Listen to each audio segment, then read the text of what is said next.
ಇದು ಅಶೋಕೆಯಲ್ಲಿರುವ ಮಲ್ಲಿಕಾರ್ಜುನ ದೇವಸ್ಥಾನಕ್ಕೆ ಹೋಗುವ ದಾರಿ. ಇದು ಗೋಕರ್ಣದ ಅಶೋಕೆಯ ಮುಂದುವರಿದ ಭಾಗ. ಊಟ ಆದಮೇಲೆ ನಂಗೆ ಎಲ್ಲೆಲ್ಲಿ ಹೋಗಿ ಬಂದೇಳೆಲ್ಲ ಹೇಳ್ತೆ. ಊಟ ಆದ ಕೂಡಲೇ ನಂಗೆ ಹಾಗೆ ಪಟಪಟನೆ ಮಲ್ಲಿಕಾರ್ಜುನ ದೇವಸ್ಥಾನಕ್ಕೆ ಹೋಗೋ ಅಂದ್ಕೊಂಡ್ಯ. ನನ್ನ ಫ್ರೆಂಡು ದೇವಸ್ಥಾನ ಚಲೋ ಇದ್ದು ಅಲ್ಲಿ ಹೋಗಪ್ಪ ಅಂತು. ಹಾಗಾಗಿ ನಂಗೆ 4 ಜನ ಫ್ರೆಂಡ್ಸು ಎಲ್ಲ ಸೇರ್ಕೊಂಡು ಹೊರಟ್ಯ. ಪಟ ಹೋಗಿದ್ದು ಬಂದಿದ್ದು. ಎಂತಕ್ಕೆ ಅಂದರೆ ನಂಗೋಕೆ ಮನೆಗೆ ಹೊರಡಲೇ ಟೆಂಪೋ ರೆಡಿ ಆಯ್ಕೊಂಡಿತ್ತು. ಒಂದು ಅರ್ಧ ಗಂಟೆ ಮಾತ್ರ ಟೈಮ್ ಇತ್ತು. ಹಾಗಾಗಿ ದೇವಸ್ಥಾನಕ್ಕೆ ಮತ್ತು ಗೋಶಾಲೆಗೆಲ್ಲ ಪಟನೆ ಹೋಗಿ ಬಂದೆ ನಂಗೆ. ಹಾಗೆ ಹೊಸದಾಗಿ ನೋಡೋರು ದಯವಿಟ್ಟು ನನ್ನ ಚಾನಲ್ನ ಸಬ್ಸ್ಕ್ರೈಬ್ ಮಾಡಿ ನೋಡಿ. ಹಾಗೆ ನನಗೆ ತುಂಬ ಜನ ಸಪೋರ್ಟ್ ಕೊಡ್ತಾ ಇದ್ದಿ.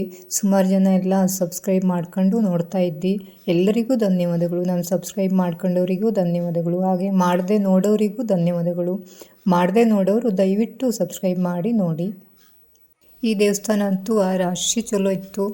ಆದರೆ ಒಂದು ಬೇಜಾರಂತ ಆಯ್ತು ಅಂದರೆ ನಂಗೋಕೆ ಮಲ್ಲಿಕಾರ್ಜುನ ದೇವರ ದರ್ಶನ ಮಾಡಲು ಆಗಿಲ್ಲ. ಮಧ್ಯಾಹ್ನ ಮೇಲೆ ಆಗಿದ್ದಕ್ಕೆ ಬೀಗ ಹಾಯ್ಕೊಂಡಿತ್ತು. ಪೂಜೆ ಮಾಡುವಾಗ ಒಂದು ಸರಿ ತೆಗಿತ್ವಕ್ಕೂ ಅಷ್ಟೇ ಇದು.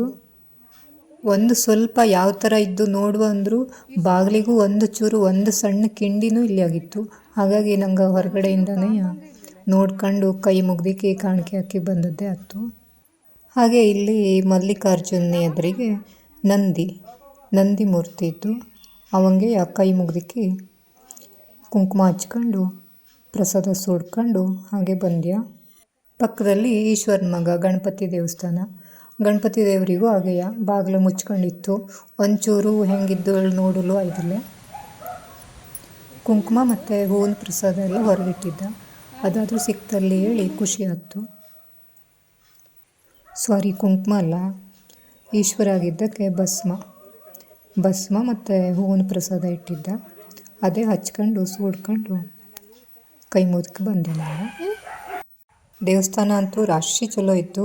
ಆದರೆ ನಂಗೋಕೆ ಜಾಸ್ತಿ ಹೊತ್ತು ಇಲ್ಲಿ ಕೂತ್ಕೊಂಬಲು ಆಗಿಲ್ಲ.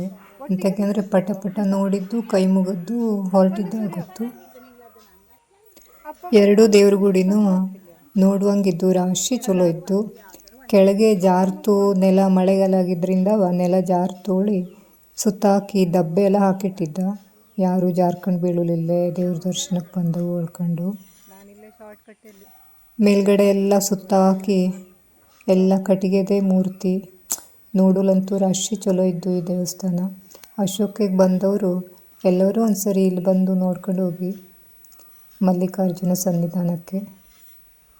ನಂಗೆ ಬರೋ ಟೈಮಿಗೆ ಸ್ವಲ್ಪ ಮಳೆ ಕಡಿಮೆ ಇದ್ದಿತ್ತು. ಹಾಗಾಗಿ ಅಷ್ಟೆಲ್ಲ ಜಾರಕೆ ಇಲ್ಲೇ ಆಗಿತ್ತು. ಹಾಗೆ ಸ್ವಲ್ಪ ಬಿಸಿಲು ಇದ್ದಿತ್ತು. ಈ ದೇವಸ್ಥಾನ ಸ್ವಲ್ಪ ಡೌನಲ್ಲಿದ್ದು ರೋಡಿಂದವ.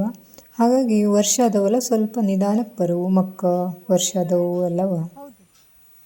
ನಂಗಂತೂ ಈ ದೇವಸ್ಥಾನ ನೋಡಿ ರಾಶಿ ಖುಷಿ ಆಯ್ತು. ಎಷ್ಟೇ ನೋವಿದ್ರೂ ಮರೆಯಲಾಗ್ತು ಈ ದೇವಸ್ಥಾನಕ್ಕೆಲ್ಲ ಬಂದರೆ. ಆದರೂ 1 ನಿಮಿಷನೂ ಕೂತ್ಕೊಂಬಲೇ ಆಯ್ದಿಲ್ಲ ನಂಗೋಕೆ. ಅದೇ ಬೇಜಾರತ್ತು ನಂಗೋಕೆ ಎಲ್ಲಕ್ಕೂ. ಹಾಗೆ ದೇವಸ್ಥಾನದ ಪಕ್ಕದಲ್ಲಿ ಒಂದು ಸಣ್ಣ ಹಳ್ಳನೂ ಹರಿತು. ಅದು ಕಾಣ್ಬಿದ್ದಿಲ್ಲ. ಅದು ನಾನು ವಿಡಿಯೋ ಮಾಡಿದ್ದಿಲ್ಲ ಸರಿಯಾಗಿ, ಅರ್ಜೆಂಟ್ ಆಯ್ತು. ಹಾಗೆ ಇಲ್ಲೊಂದು ಪುಟ್ಟ ಬಾವಿ ಇತ್ತು. ಇಲ್ಲಿಂದ ಹೊರಟು ನಂಗೆ ಗೋಶಾಲೆಗೆ ಹೋದ್ಯ. ಇಲ್ಲಿ ಸುಮಾರು ಮೆಟ್ಲು ಇಳಿದು ಬರು. ಹಾಗಾಗಿ ಜಾರ್ ಕೇಳ್ಕೊಂಡು ಈ ಥರ ದಪ್ಪ ಮ್ಯಾಟ್ ಹಾಕಿಟ್ಟಿದ್ದ. ಹಾಗೆ ನಂಗೆ ದೇವಸ್ಥಾನದಿಂದ ವಾಪಸ್ ಬಂದು ಗೋಶಾಲೆಗೆ ಹೊರಟ್ಯ. ಗೋಶಾಲೆಗೆ ಹೋಗೋದಿದ್ರೆ ಸುಮಾರು ಗಟ್ಟ ಹತ್ತು ಹೋಗೋವು, ಸುಮಾರು ದೂರ ಹೋಗೋವು. ಬಿಸಿಲು ಇತ್ತು. ಆದರೂ ನಂಗೆ ಹೊರಟ್ಯ ದನ ಎಲ್ಲ ನೋಡ್ಕೊಂಡು ಬರುವ ಇಲ್ಲಿ. ಅದು ಒಂದು ಖುಷಿನೇ ದನ ನೋಡೋದು. ಹಾಗಾಗಿ ಹೊರಟ್ಯ. ಗೋಶಾಲೆಗೆ ಹೋಗುವಲ್ಲಿ ಇಲ್ಲೆಲ್ಲ ಒಂದಷ್ಟು ಮನೆ ಇದ್ದು. ಇದೆಲ್ಲ ಶಾಲೆ ಮಕ್ಕಳು ಕಳಿಸೋ ಟೀಚರ್ಸ್ ಮನೆ. ಹಾಗೆ ನಂಗೆ 4 ಜನ ಸುತ್ತಿ ಹೇಳ್ಕತ್ತವ ಗೋಶಾಲೆಗೆ ಬಂದ್ಯ. ಗೋಶಾಲೆಗೆ ಬರೋದಿದ್ರೆ ಸುಮಾರು ಮೇಲೆ ಹತ್ತು ಬರೋವು. ಗೋಶಾಲೆಗೆ ಬಂದರೆ ಮೇಲೆ ನಿಂತ್ಕೊಂಡು ವ್ಯೂಸ್ ಅಂತೂ ನೋಡುವಂಗಿದ್ದು. ನೋಡಲು 2 ಕಣ್ಣು ಸಾಕಾಗ್ತಿಲ್ಲ. ರಾಶಿ ಚಂದ ಕಾಣ್ತು. ಇದು ಗೋಕರ್ಣದ ಅಶೋಕೆ. ನಂಗೆ ಬೆಳಿಗ್ಗೆ ಹೋದ ಜಾಗ. ನೋಡಲಂತೂ 2 ಕಣ್ಣು ಸಾಕಾಗ್ತಿಲ್ಲ, ಅಷ್ಟು ಅದ್ಭುತವಾದ ಜಾಗ. ಹಾಗೆ ಇಲ್ಲಿ ಗೋಶಾಲೆಯಲ್ಲಿ ದನ ಎಲ್ಲ ರಾಶಿ ದನ ಇದ್ದ. ಇದೊಂದು ಕೆಂಪಿ ದನ. ನೋಡಲೇ ರಾಶಿ ಚಂದಿದ್ದು. ಸುಂದರವಾದ ಪ್ರಕೃತಿಯ ನಡುವೆ ಇರುವ ಗೋಕರ್ಣದ ಅಶೋಕೆ. ದನ ಹೊರಗಡೆ ಬಂದರೆ ಬಿದ್ದೋಗ್ತಾ ಬೀಳುಲಿಲ್ಲ ಹೇಳ್ಕೊಂಡು ಎಲ್ಲ ಕಬ್ಬಿಣದ ಗೇಟ್ ಹಾಕಿಟ್ಟಿದ್ದ. ಎಲ್ಲ ಕಡೆನೂ ಈ ಥರ ಕಬ್ಬಿಣದ್ದೇ ಮಾಡಿಟ್ಟಿದ್ದ. ದಯವಿಟ್ಟು ವಿಡಿಯೋನ ಪೂರ್ತಿ ನೋಡಿ, ಹಾಗೆ ಸಬ್ಸ್ಕ್ರೈಬ್ ಮಾಡ್ಕೊಂಡು ನೋಡಿ, ಲೈಕ್ಸ್ ಕೊಡಿ, ಕಮೆಂಟ್ಸ್ ಮಾಡಿ, ಹೆಂಗಿದ್ದು ಹೇಳಿ. ಹೀಗೆ ನನಗೆ ಸಪೋರ್ಟ್ ಕೊಡಿ. ಗೋವು ನೋಡುವಾಗಲೂ ನನಗೆ ತುಂಬ ಗಡ್ಬಡಿ ಆಗುತ್ತು. ಎಂತಕ್ಕೆ ಅಂದರೆ ಲೇಟ್ ಆಗುತ್ತು, ಸುಮಾರು ದೂರ ಮತ್ತೆ ನಡೆದೋಗವು, ಕೆಳಗೆ ಇಳಿದೋಗೋಕ್ಕಾಗ್ತಿಲ್ಲ. ಹಾಗಾಗಿ ಅರ್ಜೆಂಟಲ್ಲೇ ಬೇಗ ನೋಡ್ಕೊಂಡು ಹೊರಟ್ಯ. ನಂಗೆ ಹೊರಡುವಾಗ ಪೂರ್ತಿ ಡೌನು. ದನ ಅಂತೂ ಒಂದಕ್ಕಿಂತ ಒಂದು ಚೊಂಚಲೋ ಇತ್ತು. ಹಾಗೆ ಕೆಂಪು ದನನೇ ಸ್ವಲ್ಪ ಜಾಸ್ತಿ ಇದ್ದಿತ್ತು. ಹಾಲು ಕೊಡೋ ದನನೂ ಇದ್ದು, ಹಾಗೆ ಪುಟ್ಟಿ ಕರುಗಳನ್ನು ಸುಮಾರಿದ್ದ. ಇದೊಂದು ಅಂಬೆ ಮೈಯೆಲ್ಲ ಮಣ್ಣು ಬಡ್ಕೊಂಡು ಮೇಲತ್ತು ಬರ್ತಾ ಇದ್ದು ಕೊಟ್ಟಿಗೆಗೆ. ಒಂದಷ್ಟು ದನ ಇಲ್ಲಿ ಕೆಳಗಡೆನೇ ಇದ್ದ. ಅವು ಹೆಚ್ಚಾಗಿ ಈಗ ಮೇಲತ್ತು ಹೋಗ್ತವನ.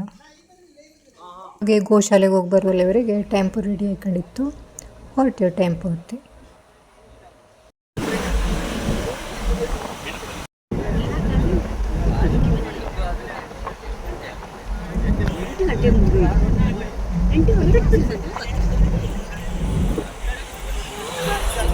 ವಿಡಿಯೋ ನೋಡಿದವಕ್ಕೆಲ್ಲಕ್ಕೂ ಧನ್ಯವಾದಗಳು. ಮುಂದಿನ ವಿಡಿಯೋದಲ್ಲಿ ಸಿಗ್ತೇವೆ ಅಕ್ಕ. ಧನ್ಯವಾದಗಳು.